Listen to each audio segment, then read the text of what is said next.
Remember when Game Freak said they were going to reveal the origin of Mega Evolution and Omega Ruby and Alpha Sapphire? That went well, didn't it?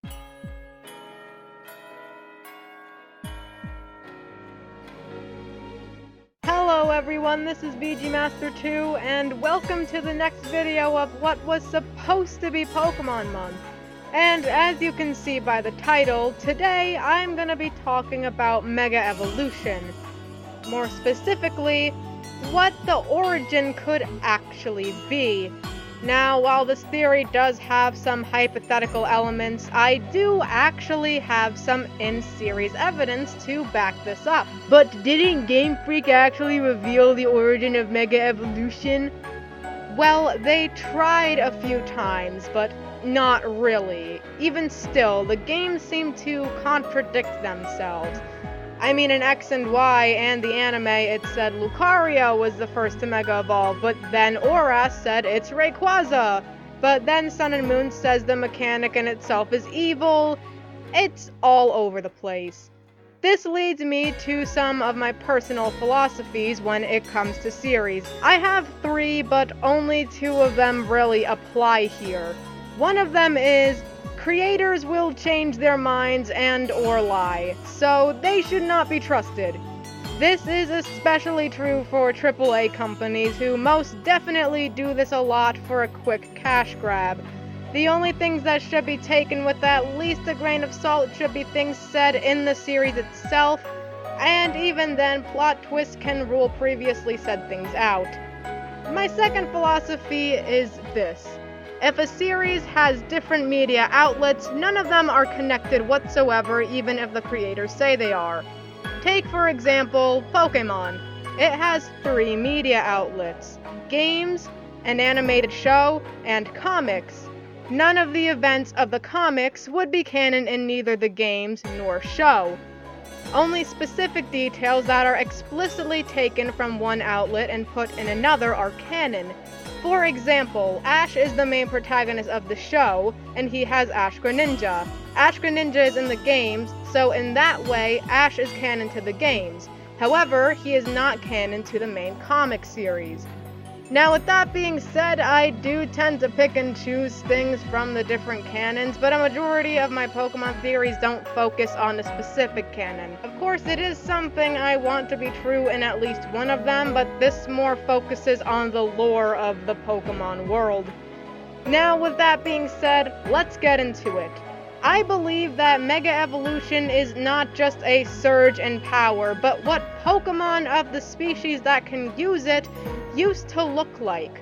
More specifically, what the species used to look like before Pokemon grew to become dependent on humans.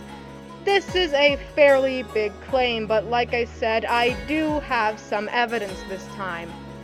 The first Pokemon we're going to look at are the ones that make up what I call the Element Trio: Groudon, Kyogre, and Rayquaza.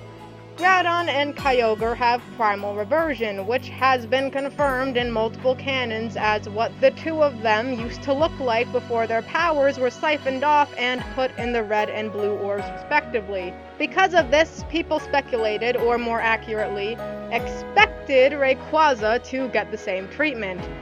But no, he got a Mega Evolution, but his 2 is simply what he used to look like before his powers were siphoned off into a meteor that legends say he ate for some reason.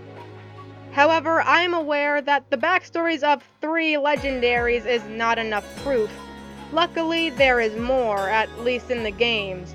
In the games, it is said that people believe that Mega Aerodactyl is what the species used to look like before fossilization, and before humans.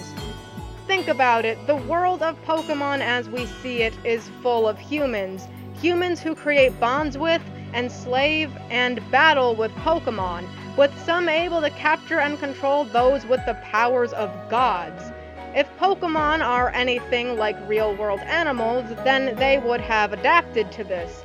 They would no longer need the powers they needed to have to survive before humans, because they severely depend on them now, including the legendaries, which most of the powerful ones are normally asleep or in another dimension anyway. However, there is one Pokemon species that makes this theory being true a little difficult: Mewtwo. That is the only man-made Pokemon species to Mega Evolve. But thanks to my frankly crazy imagination, I have come up with two possibilities that allow this theory to still stand.